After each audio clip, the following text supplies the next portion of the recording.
ఆయన రాజగోపాల్ రెడ్డి కాంగ్రెస్ పార్టీలోకి రావడం అసెంబ్లీ ఎన్నికలకు ముందు ఒక మేజర్ పరిణామం.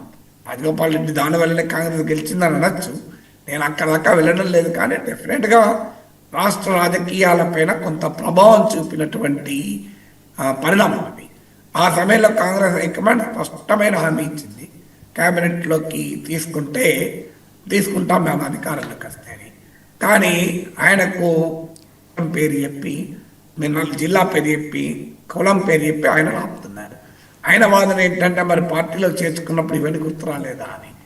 సో కుటుంబంలో ఇద్దరు ఉన్నారన్న రూల్ నాకే ఎందుకు వర్తిస్తుంది, అందరికి వర్తిస్తుందా దేశంలో అని ఆయన ప్రశ్నిస్తున్నాడు.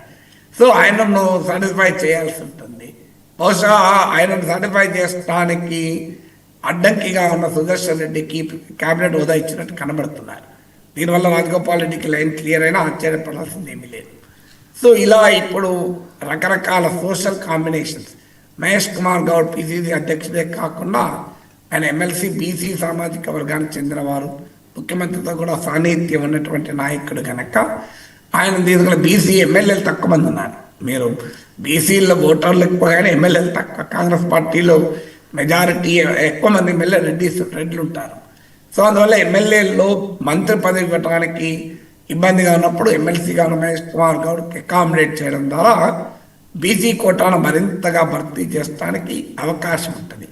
దీనికి తోడు ఇటీవల కొంతమంది మంత్రుల ప్రవర్తన సరళి కూడా కాంగ్రెస్ పార్టీ చాలా ఇబ్బందిని తెచ్చింది. అందులో కొండా సురేఖ ఎపిసోడ్ మనం చూసాం. అలాగే మీకు లక్ష్మణ్ కుమార్ వర్సెస్ పన్నం ప్రభాకర్ మధ్య జరిగిన ఘర్షణ చూసాం. జూబ్లీ ఎన్నికల సమయంలో అది పార్టీని బాగా దెబ్బతీసిన ఎపిసోడ్స్. దానివల్ల కూడా హైకమాండ్ కాస్త అసహనంతో కూడా ఉండొచ్చు. దీనికి తోడు స్థానిక సంస్థల ఎన్నికలు రాబోతున్నాయి. సో అందువల్ల స్థానిక సంస్థల ఎన్నికలు అయినాకనే కాంగ్రెస్లో భారీ మార్పు ఉండొచ్చు. ముందు రెండో పాసిబిలిటీ, ముందే మార్పులు చేసి స్థానిక సంస్థలకు వెళ్ళడం ఒక పద్ధతి.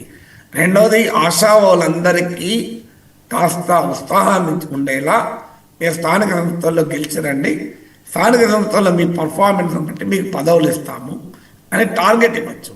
సో అందువల్ల ఇట్ ఈస్ పాసిబుల్.